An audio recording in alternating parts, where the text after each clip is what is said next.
hand our program over to her now. So Jessica, if you'd like to take it away. Great, thanks Allison. And thank you again to Beatley Library for hosting me tonight.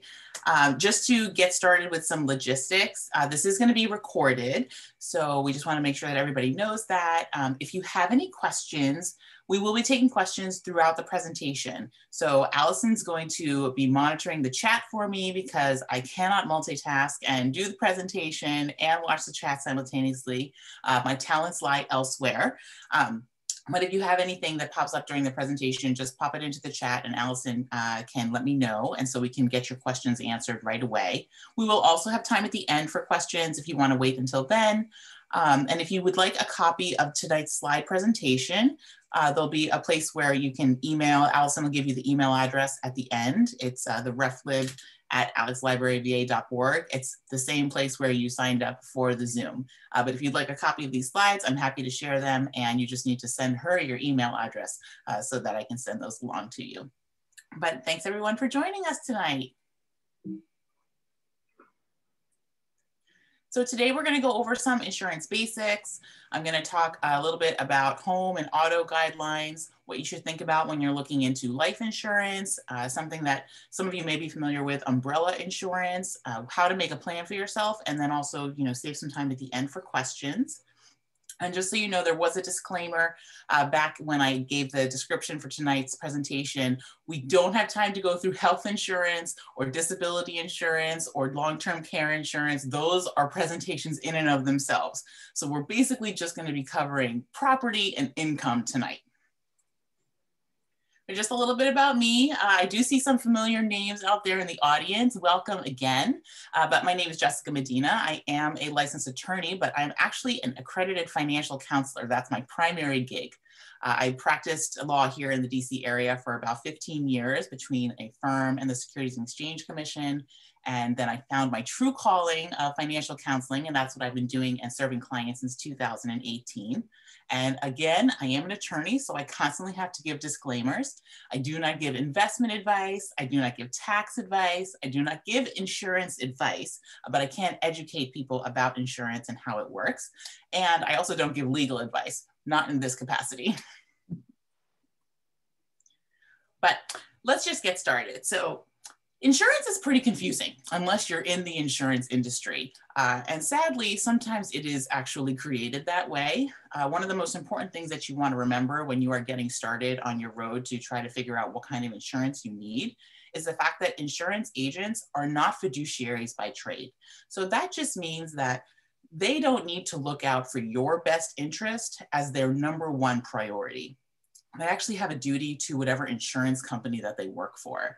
So although there are some really basic minimum duties that, all business people have in terms of not lying to you about their insurance product, making sure that the insurance product will actually cover what they say that it will cover, they don't have a duty to find the right product for you and your situation. So that's why it can sometimes be hard to kind of figure out what's going on and why somebody may be trying to sell you a policy that you think maybe doesn't really cover your needs in the best way possible. So let's go through some of the basics.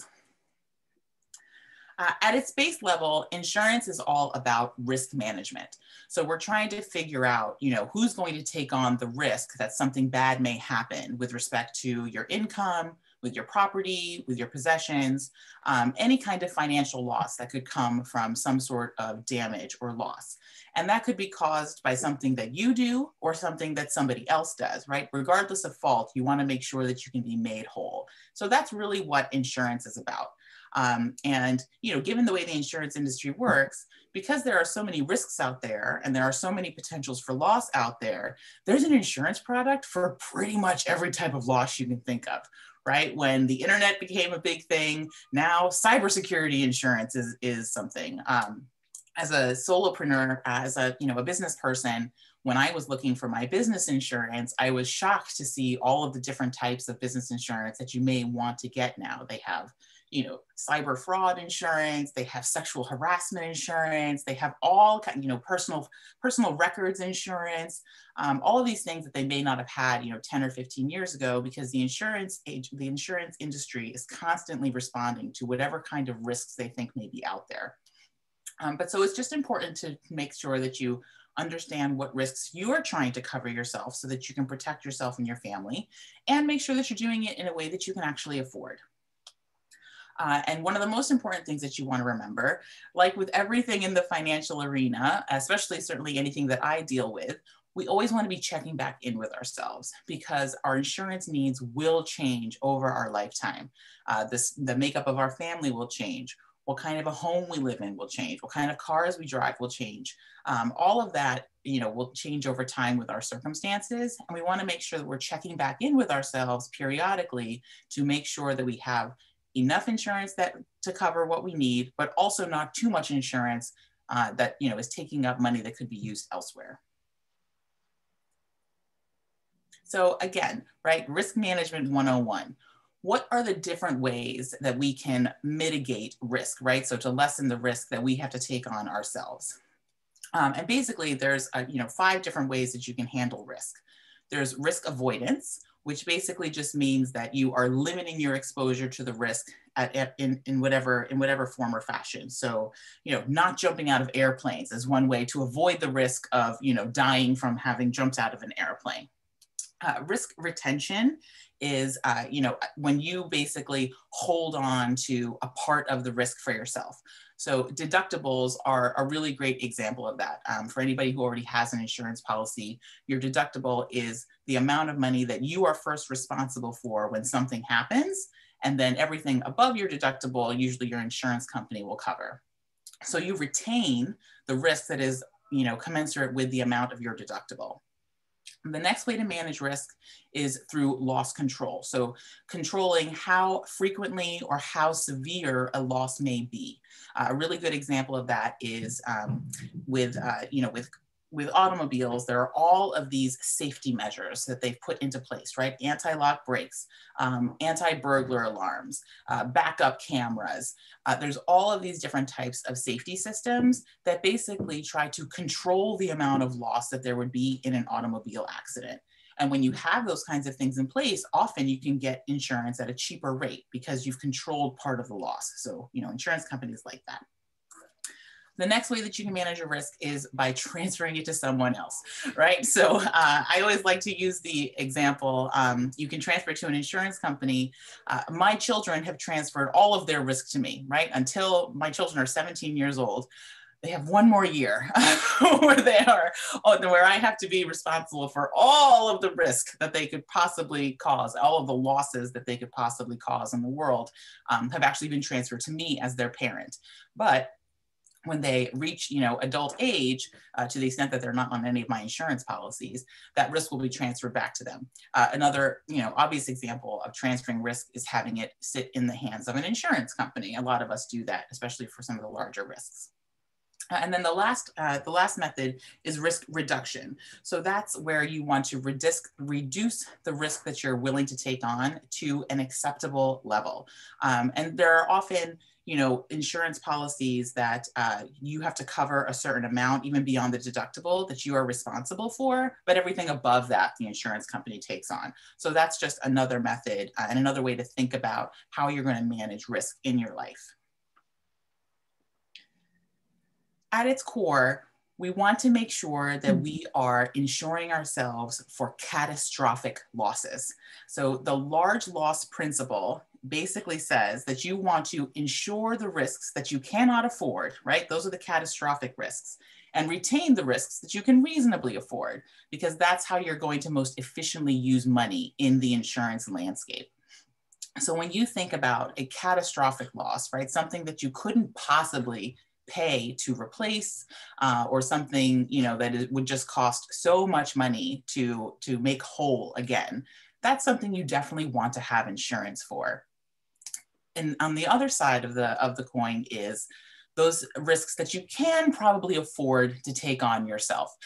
So the difference between catastrophic loss being the loss of your entire automobile versus the loss of your car charger, right? You want to insure for the loss of your car, but maybe you don't need to get insurance on that $10 car charger.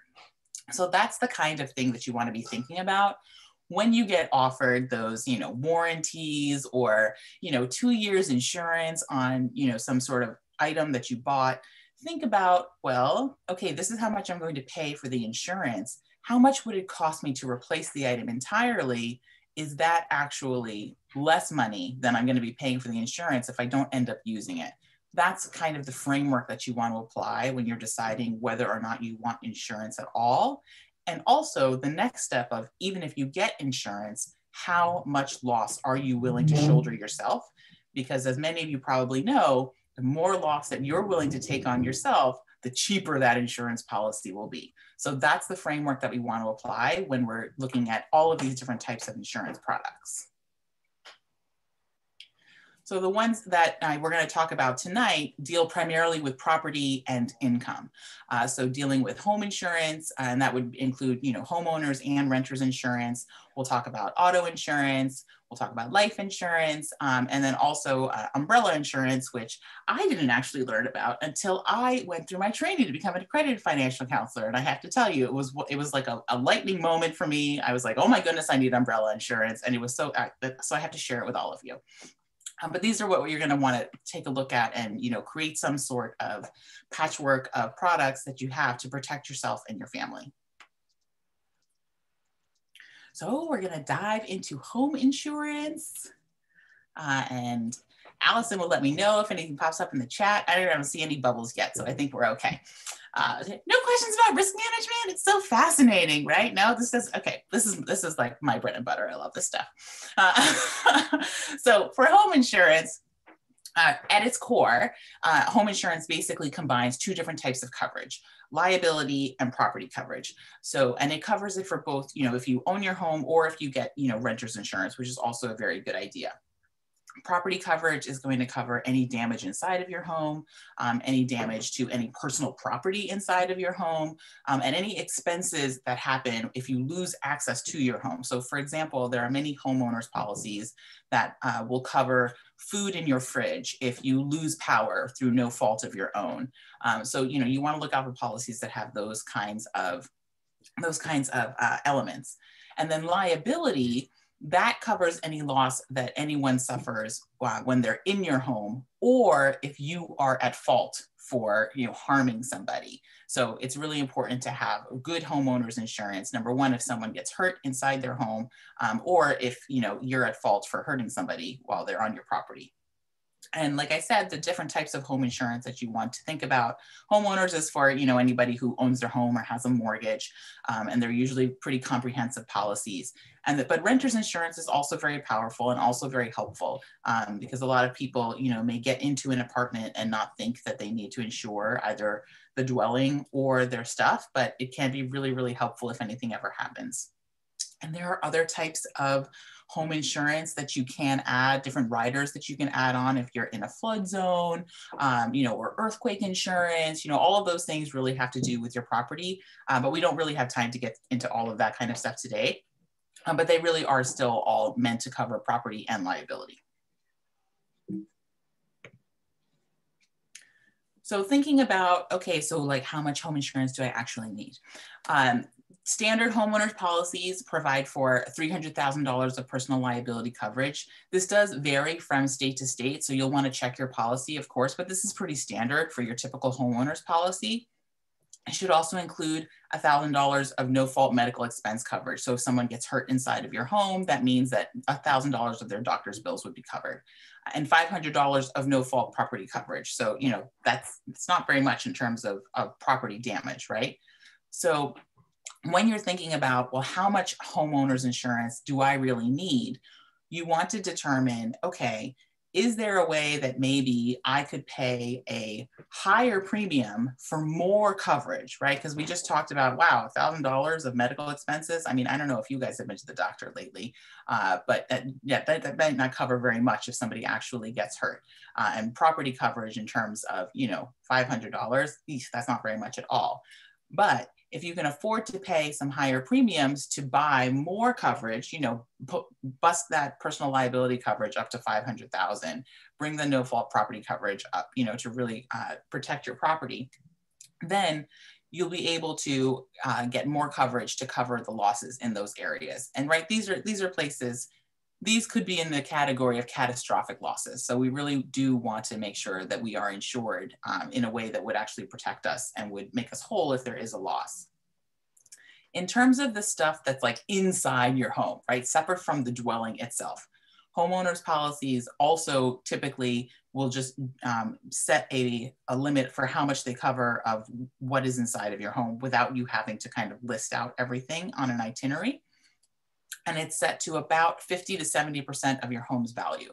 So if you have a $200,000 home, your personal property inside the home could be covered up to about $100,000 or $140,000.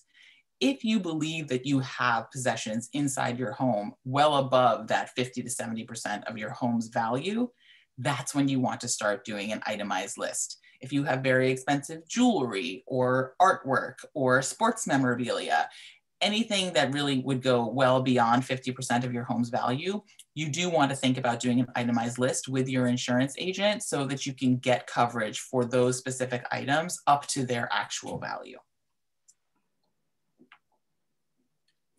Going back to renter's insurance, it's very affordable. It's definitely worth it. And it's really nice to have renter's insurance, not only for protecting things inside your dwelling, but also protecting you from, protecting your personal property when you're outside of your dwelling. I can't tell you how many of my friends have had a laptop swiped when they were at a coffee shop or even stolen out of their car. If you have renter's insurance, it covers that laptop, as part of your personal property. So even though you're not at home and being burgled, you can still get, your laptop replaced and have it covered by your renter's insurance. So it is a really, really nice product to have, and it is very affordable. So I always suggest that my clients who are renting, if they don't have it already, that they look into it. With respect to what homeowners insurance covers when kids are away at college, it covers some things. It doesn't cover other things. You definitely want to check your policy. So don't assume that your children are still covered by your homeowner's policy, including their stuff, right? So laptop being stolen at college might be very different than laptop being stolen, from someone who's living in the dwelling themselves. And so that's just going to be, it's going to vary from policy to policy, but just something to be on the lookout for. I have 2 kids who are applying to college right now. So I'll be reviewing my own homeowner's policy to see what is actually going to be covered when they move out.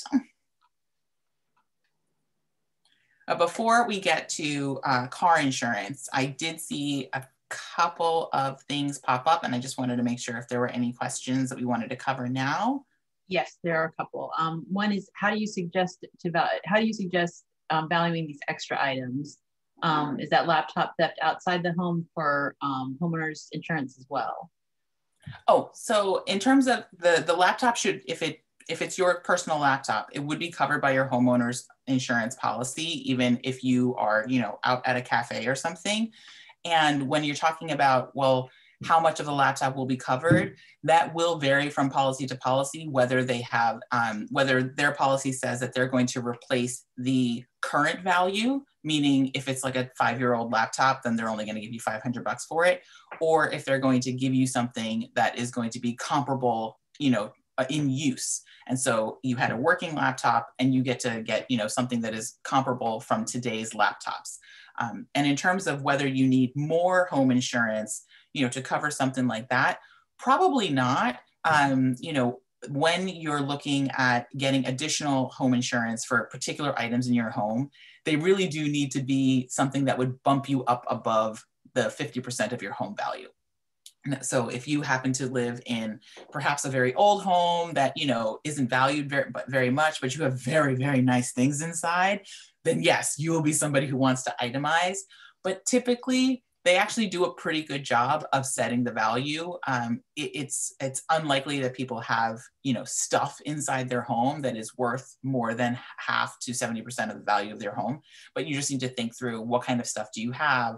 If you kind of, back of the napkin, added it all up in your home, could you replace all of your stuff for $100,000, for $150,000? If you can't, then you might want to itemize. So a follow-up to that one, she was referring to things like jewelry, et cetera. If you itemize, do you need appraisals to prove it, or just picks and list? Oh, so that depends on the insurance agent, but you may need to get an independent appraisal. So I can tell you from personal experience, my engagement ring, I still have to go get an appraisal for it because I had the receipt, but it was more than a year. It was more than a year old. And so sometimes they will do it if it's within 12 months of when you purchased it. The fact that you just bought it is a pretty good indication of what the value is. But if there's been some time in between when it was purchased and when you're getting it insured, you may need to get an independent appraisal, but that depends on the insurance agent. There's another question about how you claim the laptop, like stolen, like is there something different? Oh, so I would definitely get a police report. You often need something like that to prove that, you had a real loss and that it's been recorded with the authorities. But other than that, that should be enough to submit a claim with your insurance company, as long as, you had the type of home insurance that didn't have some sort of weird exception to, outside of the home. But this is typically covered.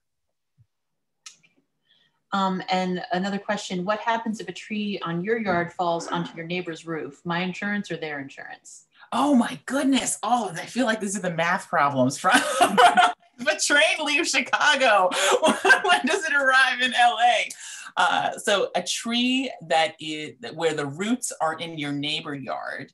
No, it's in your yard, but it hits your neighbor's house. Ooh, did you know the tree could have fallen?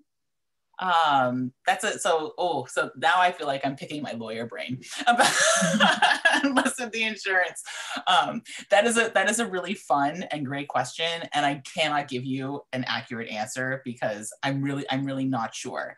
I will say the fact that the tree is on your property means that you are at least responsible. If it's a danger to something else, you are absolutely going to be held responsible. And unclear whether your insurance would cover it if you were negligent in not maintaining the tree, right? So if you have a dead tree that's on your property and it's been dead for 5 years and it's been starting to sway and you haven't done anything about it, your insurance may pay out a claim, but they also may come after you because of your negligence in maintaining the tree. But that has more to do with liability claims as opposed to necessarily specifically insurance claims. But generally speaking, the person who owns the tree is responsible for the damage. So, but it would be your insurance company, not you personally. We have a comment in the chat that that it happened in their neighborhood, and it was the neighbor who did not own the tree whose insurance paid, but there was no negligence. So in that, they didn't get cross reimbursed from the other insurer. That's interesting. Oh, that's great. I mean, insurance really is meant to cover, like acts of God, things that aren't other people's fault. And so that is why you want to have, a good amount of insurance to protect yourself from those kinds of things. And then, once you get into kind of negligence type stuff, that's the kind of the follow-on litigation that pops up. But has anyone else had tree experiences? I do have another question in the chat. What impact does making claims have on your insurance rates? Does it make sense to claim a loss for a laptop? Oh, that's a good question. So I think it really does depend on how much the loss is. And that might be something that you would want to talk to your insurance agent about. Remember, you also have a deductible. So, if your deductible is $5,000 and you make a claim for an $1,800 laptop, that may just come out of your deductible anyway. So you do want to think about, does it make sense to make a claim for something that is less than your deductible? But beyond that, because that is a fairly small claim, I don't know that it would have a really great effect on your rates. But you can check with your insurance agent to get a sense, and they should be able to tell you how much of an effect it would have. Are we ready to move to car insurance? I think we might be. Oh, I feel like I might get car accident questions now. You guys I said I wasn't going to be giving legal advice. All right, so welcome to the wonderful world of auto insurance. You know, anybody who has a car should be fairly familiar, right? Because we're legally required to have auto insurance if you register a car in any of the states. And generally, auto insurance is meant to cover 4 different types of risks. We talked a little bit about liability earlier. This is basically when you cause damage to people or property, right? Medical payments insurance, we also talked about earlier, being able to cover people's medical bills. Uninsured and underinsured motorist insurance. So all car insurance is meant to protect you from people who don't have the insurance that they should have. And that's why, you know, you have to pay for part of that. And then the physical damage insurance, that's your comprehensive and collision coverage. So that covers the damage to your car specifically, not to any other cars involved or any other property involved, just the damage to your own vehicle. So general guidelines. Usually, you know, different states have different minimum guidelines for how much car insurance you have to have, meaning how much liability coverage you have to have and how much, you know, collision coverage that you need to have, or property and liability coverage. And usually the legally required minimum is not enough to actually protect you. You know, God forbid there is a car accident that you're involved in. So as a general rule, you want to aim for at least $250,000 in property liability coverage, right? That's for the people, damage to the people in other cars. And I'm sorry, the property liability meaning damage to, you know, other vehicles or, you know, dwellings or anything else that you hit with your car. And $100,000 in bodily liability coverage. So that's to cover any people who get harmed in accidents. Generally speaking, you want to try to choose the highest deductible that you can afford.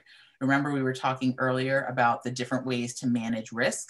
And one of them is to retain part of that risk for yourself. And that could be your deductible.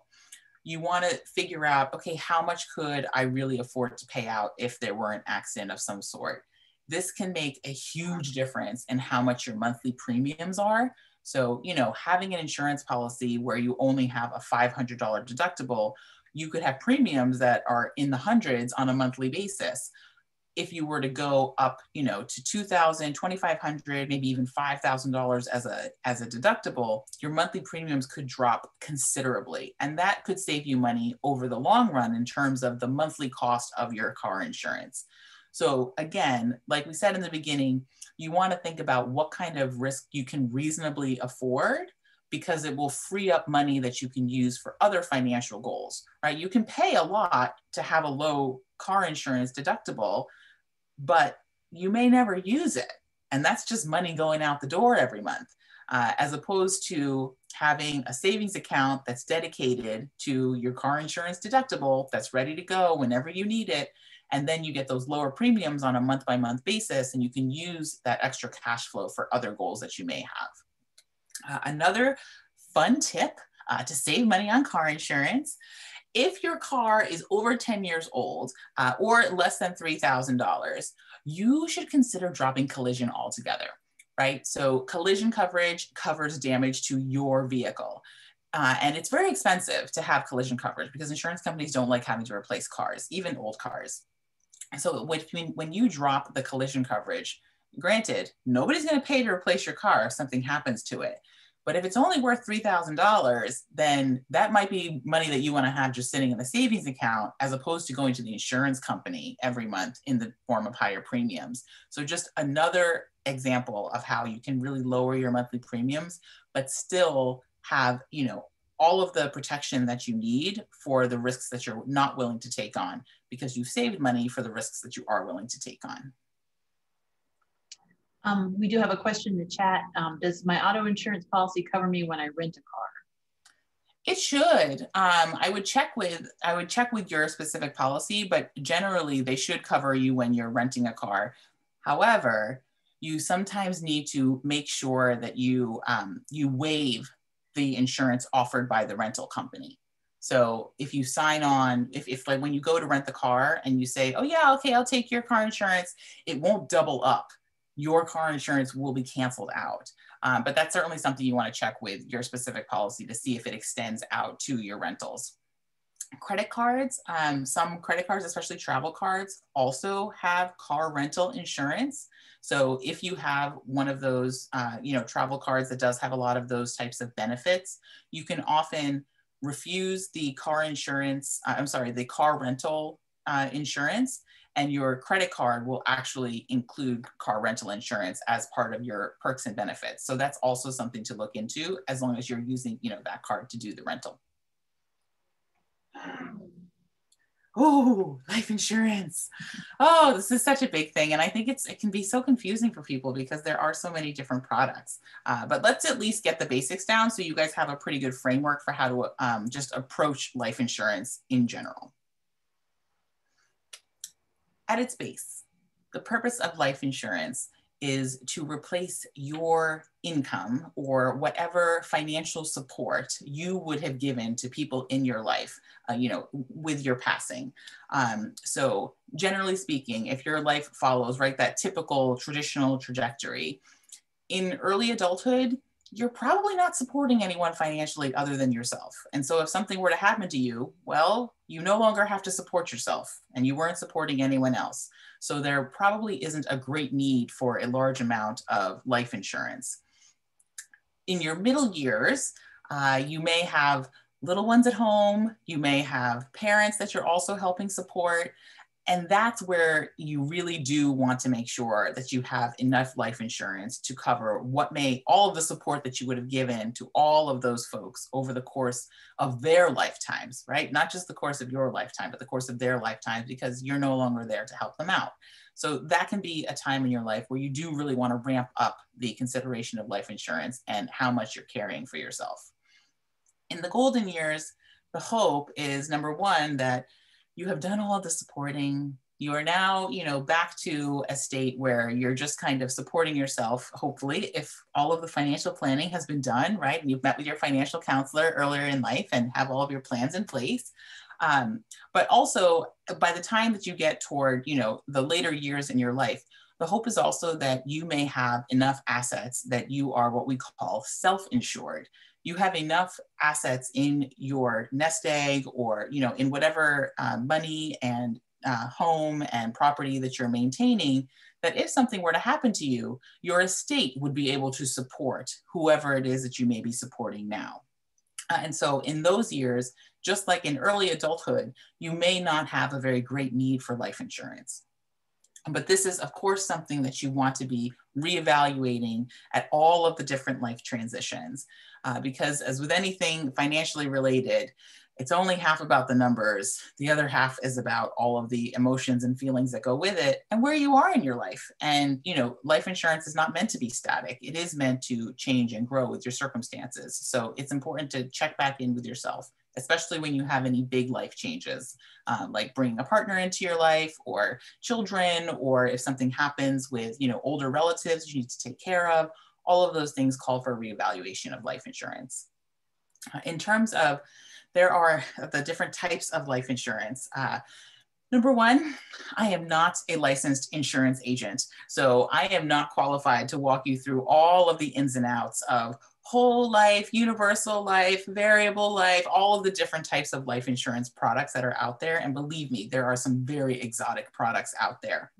But the most common ones that you're going to run into, and the ones that pretty much cover the needs of 99% of the population, are term life insurance, whole life insurance, and insurance that you can get through your employer. So guidelines in terms of figuring out how much insurance do I actually need at these various points in my life. We talked about what the point of life insurance was, right? It's actually just to figure out how much money would it take to support the people in your life that are relying on you. Sometimes you'll hear, different guidelines like, oh, well, you just need 3 times your annual income, or, you need 10 times your annual income, and that's how much life insurance you need. That number doesn't really mean anything. And we can figure out what your number is. It may take a little bit of work, but it will be much more accurate. It'll be a much more accurate reflection of how much life insurance is right for you. Because again, if we're over-insuring ourselves, that means that we're spending money on insurance that we could be spending on other financial goals that we may have. So we want to make sure that we're, being as accurate as possible, but also taking into account all the things that we have going on. So figuring out your number, there actually are some great calculators out there that will take you through all of the different things that you want to think about when you're coming up with how much money would it really take to continue supporting the people that I'm supporting now. And they look at things like funeral costs, how much are future college expenses for, for any children who you are trying to, support through their education.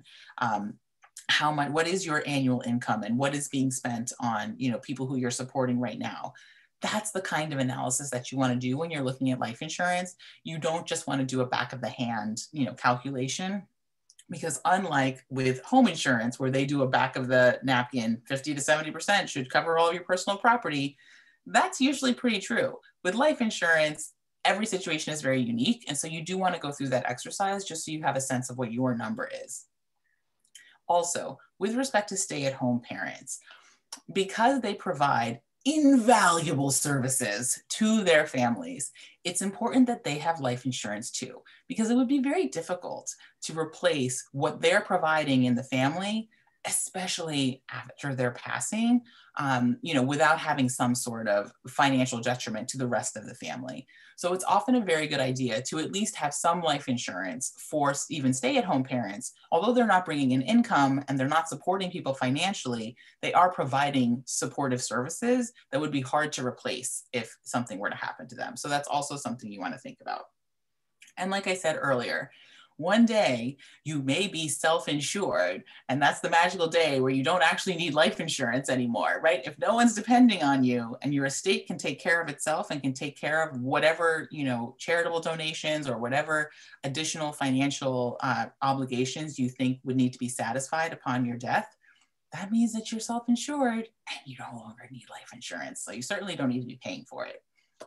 For anyone who gets a copy of the slides, I do have a link to a great life insurance amount calculator that will walk you through that exercise of figuring out what all your financial obligations are so you can get to your number. So then you can use that number to shop for different policies.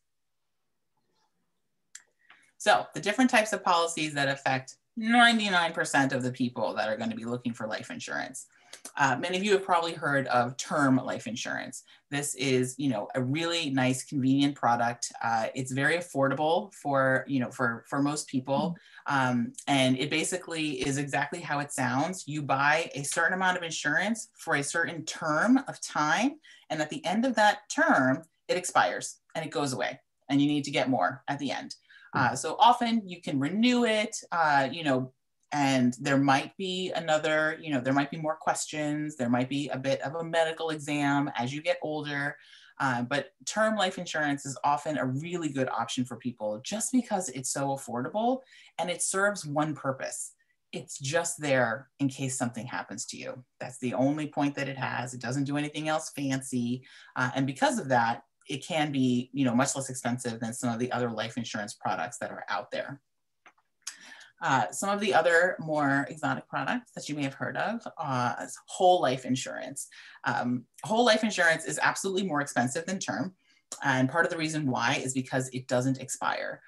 So, when you get your whole life policy, you have it until either you cancel it, you stop paying your premiums, or the company goes bankrupt, which, you find a good company and that doesn't happen. Whole life insurance also often has many other aspects to it that really don't have anything to do with life insurance. It can act as an investment. So the life insurance company may take your premiums and invest them in, different funds, in securities, in the bond market to get a return that you may get a piece of, as part of your investment in the whole life policy. Whole life insurance also may have a characteristic where you can borrow money against your policy after a certain amount of time, which can be helpful for some families who, are looking for a cheap access to cash. You usually don't have to do any credit checks to get access to that kind of money. So there are definitely, aspects of whole life insurance that I think can be helpful for some people. It's also very good for any families who have special health circumstances or special needs dependents. Whole life policies often have some sort of, they have like an annuity aspect to them such that they can pay out for the lifetime of your dependents, which is very different from term, right? With term insurance, you literally get one payout and that's it. It's for, you have a policy for $1 million, something happens to you, whoever is your beneficiary gets $1 million. With whole life, you can set up a whole lot of other different financial scenarios where you can have, you know, your children, perhaps if they have special needs and they'd be dependent on you for their entire life, you could get a whole life policy that when something happens to you, they will get monthly payments for the rest of their lives. Those kinds of things are possible with a whole life policy. They're often not possible with term policies. That being said, whole life policy is very expensive.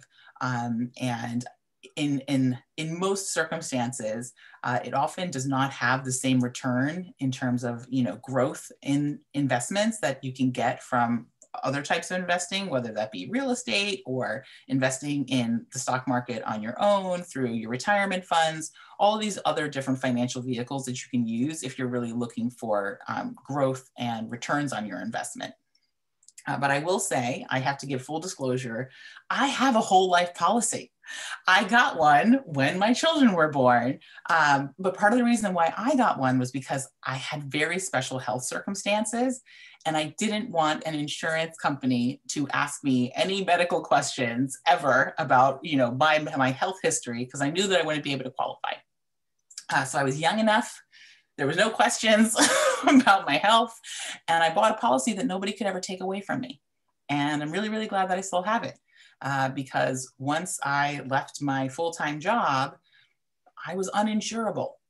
Insurance companies look at me and they say, no, that's okay. We don't want to insure you and your life because apparently they know something I don't know. But, you know, that was a really interesting experience for me. And also I was super, super glad that I had gotten my whole life policy when I was younger. That being said, it's very expensive and I pay through the nose, and I continue to pay through the nose for it, just because I can't qualify for term policies. If I could, I would get them. Absolutely. Those would be amazing, but I can't get them just because of my health issues. So if you have some of those special circumstances, some people will tell you, oh, nobody needs whole life. That's like the worst product out there. That's not what I do. Every situation is unique. That's why you need somebody who's going to be able to walk you through what's going to work for you and your family.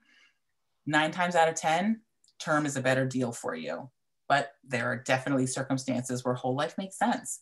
And that's why insurance is confusing and complicated, and why it helps to have somebody, you know, help walk you through those decisions. The last kind of insurance that I want to talk about are the ones that you get through your employer, right? So a lot of companies do offer employer insurance. That was the only way that I had life insurance, you know, on my regular, other than my whole life policy, was through my employer. And so, you know, there's usually no medical exam required. You can just qualify for it because you're part of the group of employees and you get a certain amount, and you might be able to buy more at a very low rate. So it's an excellent piece of your insurance framework, but you don't want your employer insurance to be the only insurance that you have, because it's tied to your employer, right? And you don't want to just be employed, just have a policy through your employer, and God forbid something happen and you lose your job and you lose your insurance, and then you have trouble setting up your new policy or affording a new policy because, you know, you're now at a different stage in your life. Those are the kinds of things that we want to watch out for. You know, we always want to make sure that we're covering a number of different risks. And so the idea of only being insured through your employer can be very scary, because that means that, you know, if anything were to happen to your job, then that means that's also your life insurance. And so we always want to have a backstop of something private. But before I get to umbrella insurance, I'm wondering, are there questions on life insurance? There are not any at the moment. Oh, okay, excellent. All right. So umbrella insurance, this is my favorite because I didn't know about it until I became an accredited financial counselor. And I believe me, I went out and got it as soon as I heard about it. Okay, so umbrella insurance is basically your catch-all for everything that goes above and beyond what's covered by your home and auto insurance already. So this is really meant to protect all of your assets, but also your future earnings from any potential lawsuits. So it's generally very affordable because it's kind of like an add-on to your home insurance policy or an add-on to your auto insurance policy.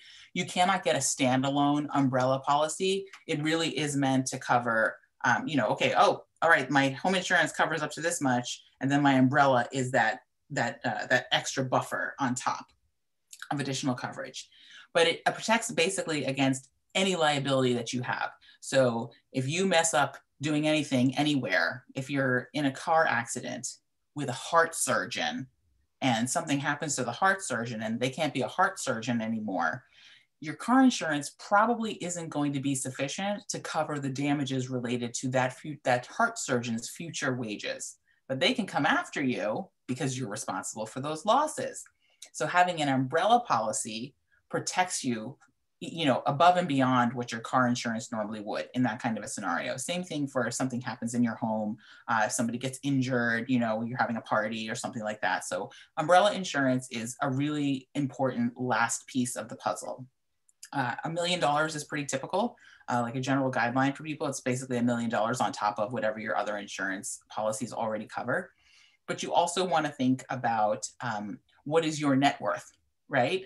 Umbrella insurance is only important for people who have assets that somebody would come after, right? So if somebody were going to sue you and you don't have any money to pay them anyway, you don't need umbrella insurance. It's okay. You don't have to spend any money on that. But when you start having some money that people would potentially come after, that's when you need to make sure that you've added an umbrella insurance to protect all of those assets so that they don't just end up in litigation and getting scooped up, by somebody who gets hurt or something that you do. I may have mentioned this. I have 2 teenagers. They've both learned to drive this year. Other than being completely frightening, personally, for me, having to teach children to drive, I will say that that was the only blessing of COVID. The roads were empty, and so it was much safer for all of us, everyone involved. But we have umbrella insurance because we have teenage drivers. And part of the fear, right, is while they were learning, something's going to happen. And if anybody's going to get in a car accident that could possibly cause more damage than our car insurance already covers, it's these 2 because they're new.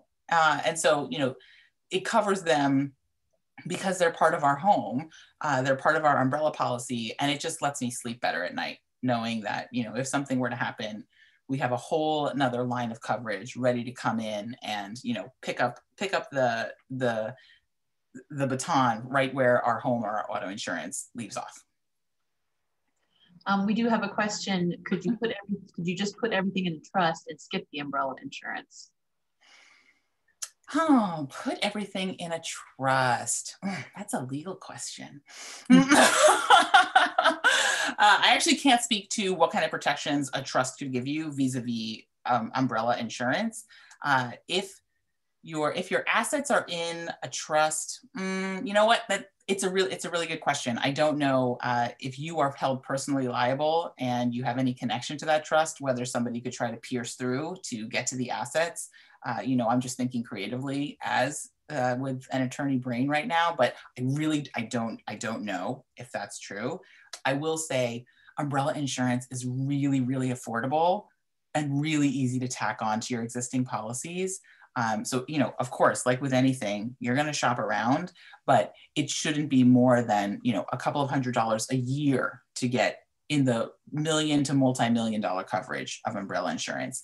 I will say maintaining a trust has lawyer fees involved. So you can think about, whether it makes more sense to spend the money to put everything in a trust and maintain the trust versus, having an umbrella policy. Of course, that's making the decision in a vacuum. There's all different kinds of reasons why you might want to have a trust separate and apart from, getting to avoid umbrella insurance. But, just another way to think about it. Is a comment. The answer was worth learning the term pierce through. Thanks. Oh yes. Piercing the corporate veil. Oh yes. That was one of my, that was my moot court brief. All right. So how are we going to make our insurance plan, right? This is so simple. Don't you guys feel like you have all the information you need? You're totally armed, right? You're just going to go out and handle insurance agents like bosses. Oh, I get it. It's not the easiest thing, but the first thing that you want to do, right, is check what kind of coverage you have through your employer. Because you might actually have access to a number of these different types of coverages through your employer. You will get a very good deal on those kinds of policies. Home insurance, auto insurance, that isn't affected by the trajectory of your life. Life insurance is. So you do want to make sure that you probably have an independent policy in addition to any employer insurance for that in particular. but definitely check to see what kind of coverage is covered by your employer so that you know, you can figure out your numbers now, deducting out what your employer already covers. Of course, we're going to shop around because we shop around for everything, looking for better rates, especially when you come up for your renewals. That's the best time for you to start haggling with your own insurance company about getting better discounts, about what a great customer you are, and going over to other companies to see what kind of coverage you can get. If you can get similar coverage for less, you might just be able to go back to your insurance company and negotiate with them so that you don't move. That's always, that saves them money than having to lose a customer entirely. Now, we talked about the fact that insurance agents are not fiduciaries. There are other financial professionals who do advise people about insurance that are fiduciaries, and those are certified financial planners. For anyone who's come to any of my prior presentations, certified financial planners are like my gold standard for financial professionals. Number one, because they need to be fiduciaries across all of the different areas. And number two, because they are trained to handle the whole mess of financial issues that can come up for a family over their lifetime. They do insurance, they do estate planning, they do investment advising. So they do tax, like all of those different areas that all kind of affect each other. They're trained to handle all of it. That being said, they may not be able to help you with kind of the day-to-day budgeting and, spending issues or debt payoff. That's the kinds of things that I do as an accredited financial counselor. But I will say I often refer my own clients to certified financial planners because I know they're going to treat them, as if their client is the number one interest, because that's what they're legally required to do. But like I was saying, accredited financial counselors like me can help you think through the insurance questions that you have and help you think through how much might work for you and your family. And we don't sell any insurance products. So you're going to get unbiased advice, but that means that we don't sell any insurance products. So we can't actually, hook you up with a policy or anything like that. We're going to have to send you out into the marketplace to get a policy that works for you, but we would at least be able to help you think through what some of those numbers look like for you. So I want to, oh my goodness. This is like the first presentation I've ended before 8 o'clock. We have time for more questions. If there's any more, a tree falls in a forest, who has to pay for it? I am also happy to give you guys a little bit of your evening back, right? How often does that happen? But first, I am going to wrap up, and thank you so much for coming tonight. Again, my name is Jessica Medina, and you can find me online at www.jessicamedinallc.com. Connect with me on LinkedIn. That's where I'm finding all of my new financial friends. And if you want to talk to an accredited financial counselor, I do one-on-one consultations. I do work with a number of clients, and I can help people think through these types of issues. You can absolutely schedule a free consult with me. If I seem like a good fit for you, and I'll make sure that I'm a good person to answer your questions. Because as I said, the list of things that I don't handle is almost longer than the list of things that I do.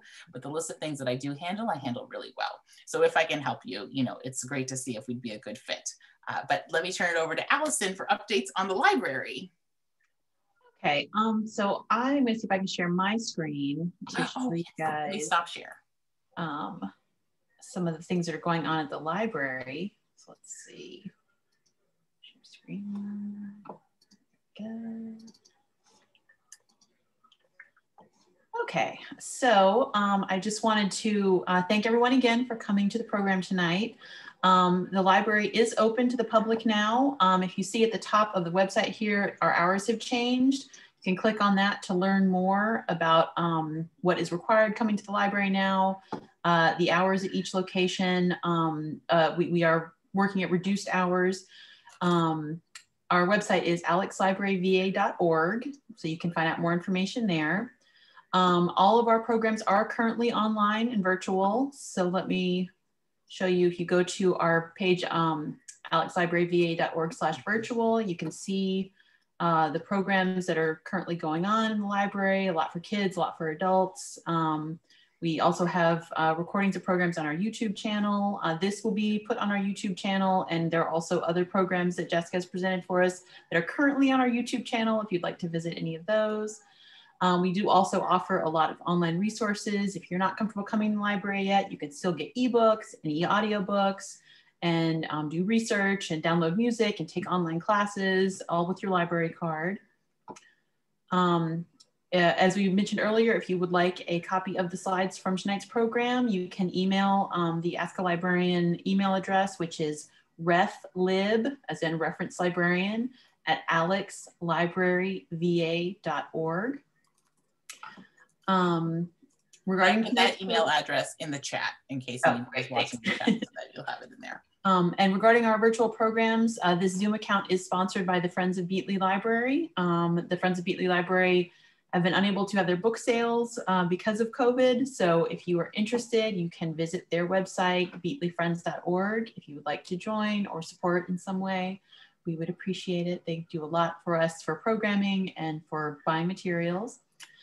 Also, early voting is starting at Beatley Library this Friday at noon. So if you are interested in early voting, it will be happening. We will also have a ballot drop box. If you have a mail-in ballot, you can bring your ballot in to drop off if you don't want to mail it. That will be in the voting room during voting hours. Early voting is currently going on in Alexandria at the Office of Voter Registration and Elections, 9 to 5, Monday through Friday, and they also have a 24-hour ballot drop-off box that is under a security camera. So if you want to drop off your ballot early, you can take it there anytime, or you can wait till we do our early voting at Beatley. And yeah, so that's all that I have tonight, guys. Again, thank you so much for coming, and go ahead and stop sharing my screen.